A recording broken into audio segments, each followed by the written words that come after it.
Mount Denali, standing at 20,310 feet. It is the tallest peak in North America, but its height is only the beginning of the story.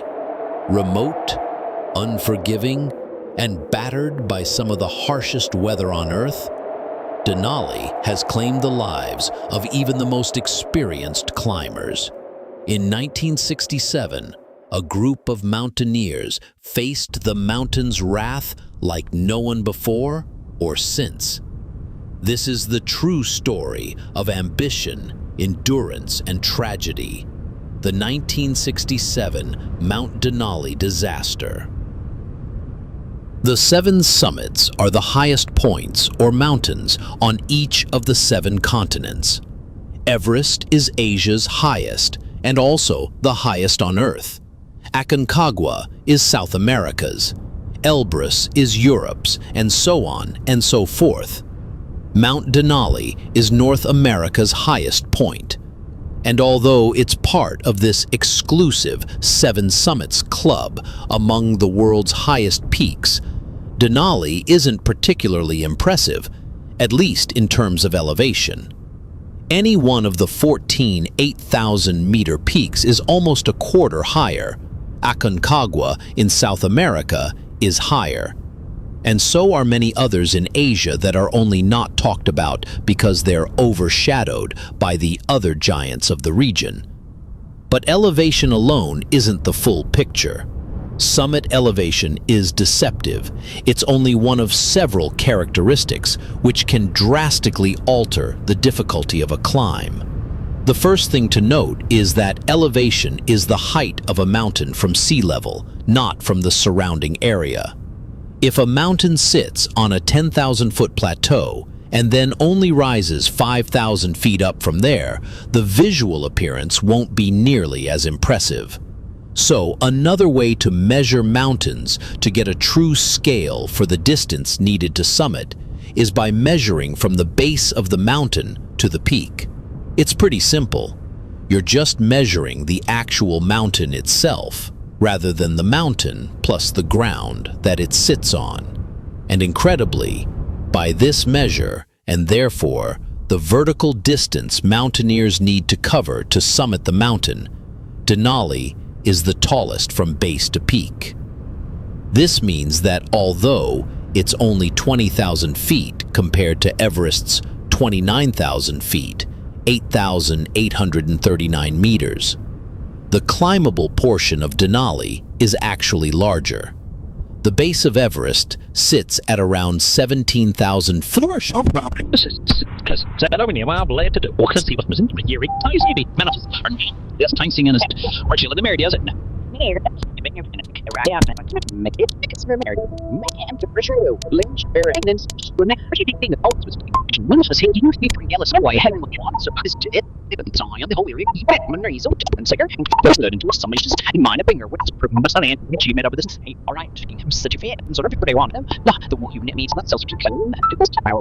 I know. Were you ever sort of more active getting praise and it again further our little books because I'm visiting I've been second sure to them but the men Jerry no rule is when fish in there I like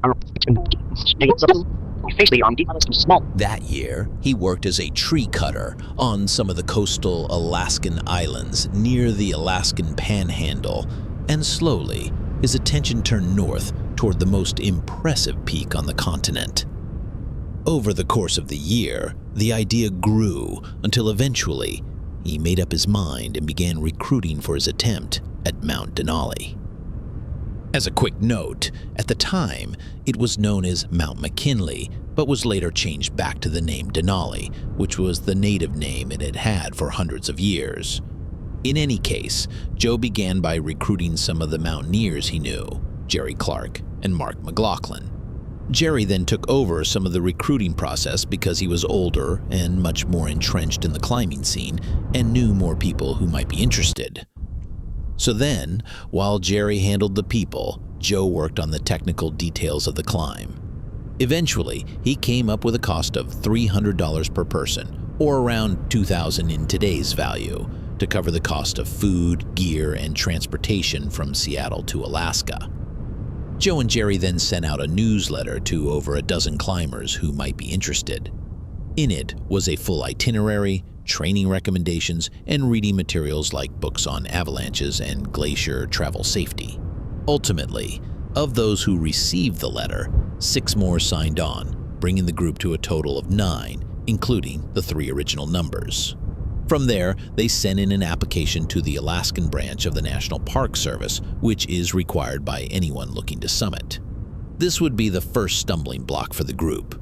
Through conversation, the National Park Service realized that although the members of the group had basic mountaineering skills, none of them had experience above 15,000 feet, and because about a quarter of Denali is above that height, this would mean that they were entirely unprepared for the altitude sickness that can set in as you ascend. Because of this, park rangers recommended that they try to join with another group from Colorado who planned to make an attempt at around the same time. Joe and this group would end up speaking briefly and agreed to cooperate, but still climb independently. This was still too much of a concern for the park rangers who were hesitant to accept their application as it was. Then, both luckily and unluckily, a member of the more experienced group was in a car accident where he broke his hand and arm. This meant that he was no longer able to participate, and their group is now 1 short of the minimum 4 required. So rather than abandon years of planning and training and money already spent, the other group reluctantly agreed to officially team up with Joe's group. With that, park officials granted the applications, stipulating that they'd need to carry radios. The more experienced members needed to supervise the less experienced members, and Joe would need to personally train his team on Mount Rainier prior to their attempt at Denali. Specifically, they'd need to practice crevasse rescue techniques for the glaciers they'd be crossing along the way. And, provided they follow through on all those stipulations, they were officially allowed to climb Mount Denali. A few weeks later, at the end of June, the team was in Alaska, fully loaded with gear and ready to begin their ascent. The route they'd be taking was from the north across the Muldrow Glacier first and then up Karstens Ridge. The standard route these days is from the opposite direction, from the southwest, across something known as the West Buttress Route after being dropped off by plane on the Kahiltna Glacier. However, at the time, the Karstens Ridge route was more commonly used, in addition to being slightly cheaper because it wouldn't require the additional cost of the plane dropping them in. The trade-off is that because the approach is from the opposite direction, it's more remote. From where the roads end, the group had to trek for 3 days across mosquito-infested tundra until finally setting up at Camp 1 and McGonigal Pass just before the Muldrow Glacier. Then, on June 22nd, their climb officially began. Another thing about Denali, which makes it so difficult, is that of the 7 summits, including Everest, Denali is said to require the greatest amount of physical fitness. So, to really put that into perspective, despite it lacking the death zone, which Everest has at 8,000 meters, 26,247 feet, where supplemental oxygen becomes essential, Denali is said to require the greatest amount of physical fitness. Part of the reason for this is that the vertical distance needed to travel is larger, so there's more distance spent ascending. But the main reason is that Denali is so remote and Alaska is so sparsely populated that the help available to climbers is almost non-existent. In contrast, even though Everest is in a remote region in the Himalayas, it's still situated between the 2 most populous countries on Earth. There's an entire industry of native Sherpas who provide invaluable help in carrying load after load of gear up and down the mountain. Denali has none of this. So instead, the loads are carried by the climbers themselves. Like, for example, during the first stage of the climb, each person will have an average pack weight of around 70 pounds or 30 kilograms, which on its own would be brutal.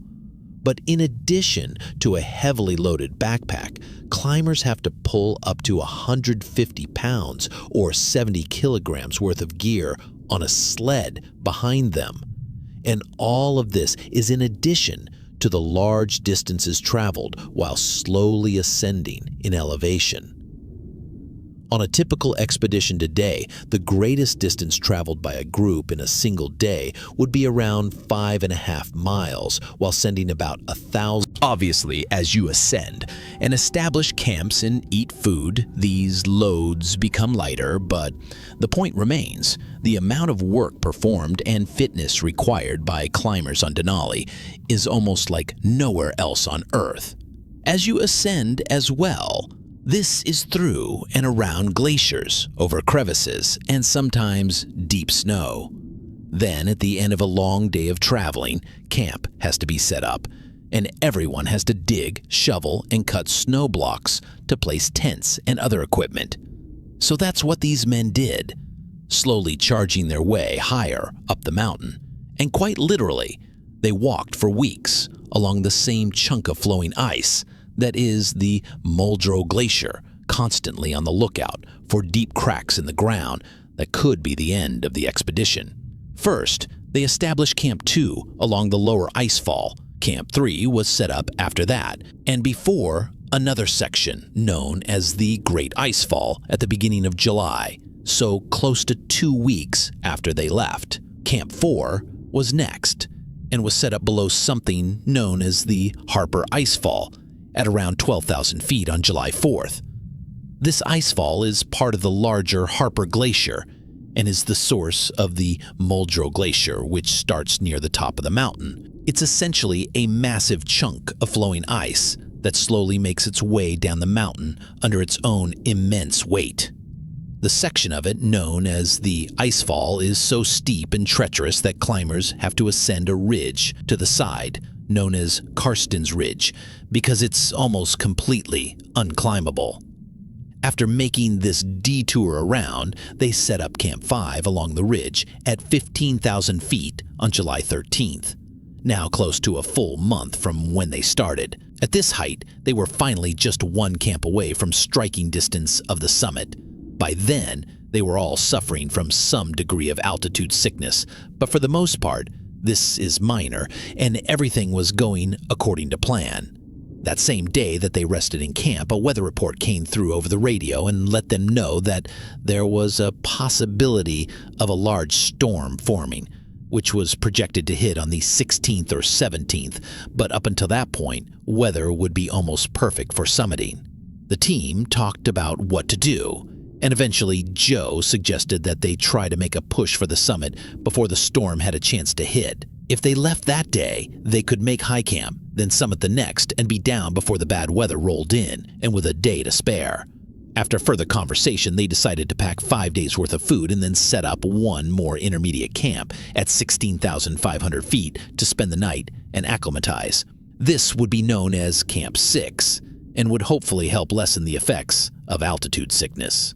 So toward the end of that day, they made the trek to this camp where they would spend the night. The following day, and for reasons that are sort of unclear, they split into 2 groups, although this may have been due to the worsening condition of some of the less experienced climbers.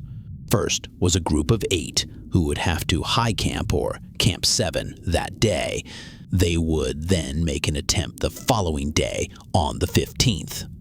The other 4 would remain at Camp 6 and pack some additional gear and rest before heading up to high camp the next day. So on the evening of the 14th, that group of 8 established high camp at 18,000 feet by about 7 p.m. Everything was still going according to plan, and if the weather held, they'd be standing on the massive summit in less than 24 hours. But then, the following day, the group splintered further when just 4 of the strongest climbers set out at around noon for the summit. This included Joe Wilcox, another member of his party, and then 2 of the climbers from Colorado. This left another 4 at high camp to wait for the final 4 who would be joining them later. Regardless, that day, the weather was perfect. The wind was minimal, the sky was clear, and the temperature was just a few degrees below freezing. Because of this, the summit team made great progress and were ascending at a rate of 500 vertical feet an hour, with the occasional stop for rest and food. Finally, at 6:30 p.m., they walked across the final narrow ridge leading to the summit and stepped onto the icy top of the highest point on the continent. At the time of this ascent, only around 200 other people can say the same. As they stood on the little plateau, they could see over everything in every direction.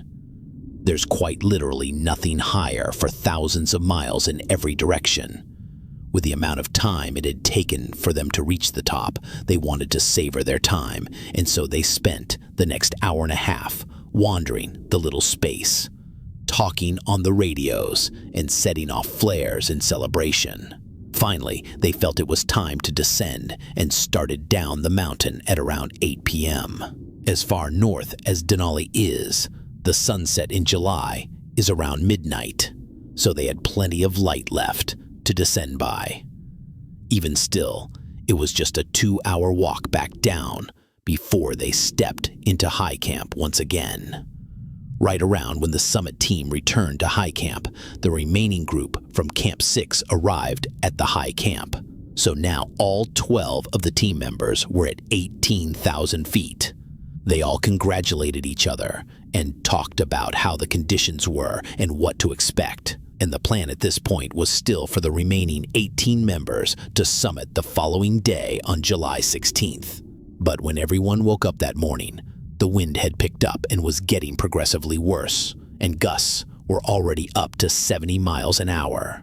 So instead of summiting that day, they were all forced to hunker down in their tents and wait for the weather to clear. The renewed confidence they had briefly from the summit the day prior was worn down as they spent the day struggling to prepare food and shoveling snowdrifts that accumulated on their tents. With just 2 stoves for a total of 12 men, some of them just didn't eat so that they wouldn't have to walk between the tents and collect supplies in the wind. This was also partially aided by the nausea that some of them had due to the altitude sickness.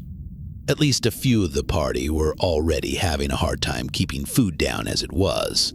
As the bad weather wore on, some of the less experienced climbers talked about not summiting after all, and instead descending as soon as the weather cleared. After coming so far, the combination of conditions and exhaustion had almost drained them of any of their remaining spirit. But luckily, again, the next day they woke up to the sound of nothing instead of the violent flapping of their tents from the day before. After eating and talking it over, 7 of the 8 men decided they still want to make a push for the summit. One of their party, a man named Anshel, was just too sick to continue and would descend with the 4 men who had already summited. At around noon, that group of 5 had finished packing all their gear and set off from high camp en route to Camp 6. As they made their way down the icy slopes, they occasionally looked back up to check on the progress of the others. And weirdly, still by 2 p.m., they saw movement in the tents. This was later than they'd discussed, and considering that they had some of the weaker climbers in that group, it's just generally not a great idea to be leaving so late. In any case, the group did finally set off, but only with 6 members instead of 7.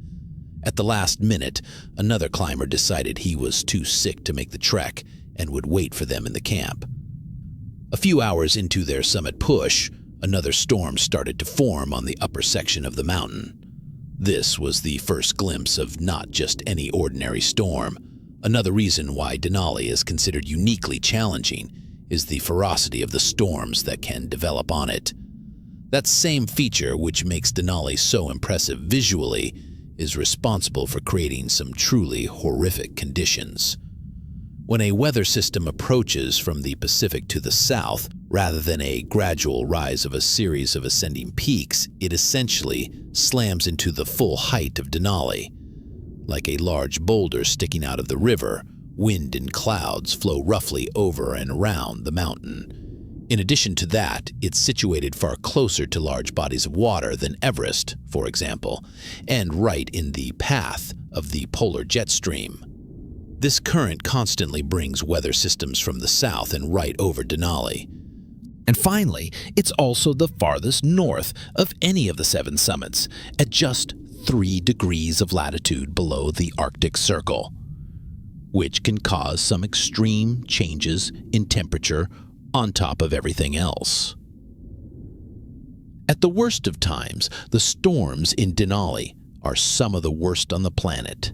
Sometime that evening, a radio transmission came in from the summit party and said that they were still somewhere on the upper slopes, but that they didn't know where because they were in fog and whiteout conditions. Instead, they said they were going to bivouac for the night and hope for better conditions in the morning. And for those of you who aren't aware, bivouacking is typically sleeping outside in just a sleeping bag rather than a tent. Incredibly, the next transmission they sent out was at 11:30 a.m. the following morning when they were standing on the summit. Weather still wasn't great and the winds were higher than they'd like, with poor visibility, but they'd made it. To top it off, the temperature was a relatively warm 6 Fahrenheit, or -14 Celsius. The only problem was that of the 6 that left the day prior, only 5 were in the group now. A man named John Russell was unaccounted for since the night before, and it was assumed that he'd headed back down to high camp in the storm, but in all honesty, no one knew if this was actually the case. This should have been far more alarming than it was, but there wasn't much they could do other than descend and hope he was there. The final transmission they sent said that they intended to leave in a few minutes and then they'd radio once they were back at high camp. Unfortunately, shortly after that last call, the storm got dramatically worse, and it was the last time anyone ever heard from them. As they descended, a low-pressure area from the north, which brought moisture and humidity, met with a high-pressure system from the south and created a storm directly over the mountain. At the time, winds were estimated to be up to 150 miles an hour, or 240 kilometers an hour, which on its own would be insane enough. This would have made it almost impossible to walk along the narrow ridgelines, with all their fresh tracks being erased as they went. However, later modeling showed that near the summit, winds could have been up to 300 miles per hour, or 480 kilometers an hour. Take these with a bit of a grain of salt since they weren't directly measured, and because if this was true, this would shatter the wind speed records on Earth. Either way, this storm is said to have been the worst experienced by any mountaineers on any mountain in the history of mountaineering. To go along with those brutal winds, temperatures dropped to as low as 30 degrees below zero. This would have made their situation completely hopeless.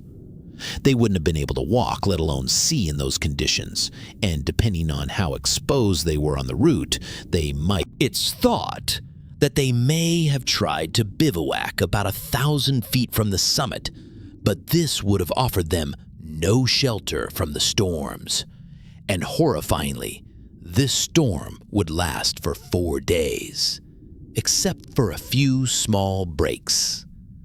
Even for the men at Camp 5, all they could do was wait and hope for a break in the storm to descend. The day that the second group summited was the 18th. The following day, on the 19th, the storm was far too bad for anything but hunkering down in the tents and trying to survive. On the 20th, 3 of the strongest climbers from the lower group tried to go back up to high camp and find the men, but it would take them 4 hours to travel just a half mile. The conditions were still white out, and a fresh foot of snow had fallen, completely covering their tracks. When they were eventually forced to turn around, even their new tracks from that day still were completely erased. At midday, there was a brief break in the storm for a couple of hours, and the lower group was able to get a clear view up the mountain and the route that the upper group might have taken. But despite scanning the mountainside for a long time, there was no sign of anything. No trail, no people, no tents, and no radio transmissions would come in. It was at this point that they realized that the situation was desperate and sent an emergency radio transmission to the park ranger station. And then soon enough, the storm set in again and would continue to rage as violently as it had before. They spent the rest of the 20th and then the 21st held together in 2 tents. Eventually, it became so severe that all 5 men were forced into a little 3-person tent to try to stay warm. Even still, all of their clothes were soaked and they could barely eat, drink, and sleep. That night or the night of the 22nd. Then, by the morning of the 23rd, they knew that they couldn't wait in camp anymore. If they stayed any longer, they risked dying of hypothermia themselves. So, at the first sign of a break in the weather, they set down from 15,000 feet. About midway across Karstens Ridge, they were met by members of the Mountaineering Club of Alaska, who brought hot drinks and dry clothing. One of these members then accompanied them down as the rest of the club members continued higher in search of the missing. Finally, after over a month in Denali, they walked back into base camp on July 25th. Joe Wilcox took it upon himself to travel from there to Wonder Lake to alert the ranger station and request a helicopter to pick up the others. Although they were exhausted and crushed by the loss of the rest of it, they found that tents had been completely destroyed, the gear strewn all over the place, and there was a climber who was frozen to death, gripping onto a tent pole. Sadly, the remains couldn't be identified because of the poor condition of the body. The following day, they retraced the route the group had taken and found 2 more bodies at the base of an area known as Archdeacon's Tower. They were found frozen, upright, and in a position which seemed to indicate they were bracing against the wind. Again, the bodies were badly frozen and were in too bad a shape to be identified. Those were the last to be found. The final 4 members of the group were somewhere on the mountain, buried or fallen into somewhere unreachable. It's even thought that the speed of the wind might have been so strong that they could have been quite literally blown off of Denali. In an attempt to get closure for the families, a year later in 1968, a humanitarian effort was organized to try to find and retrieve them. But unfortunately, by then, even less remained. Not a single trace of any of them was ever found.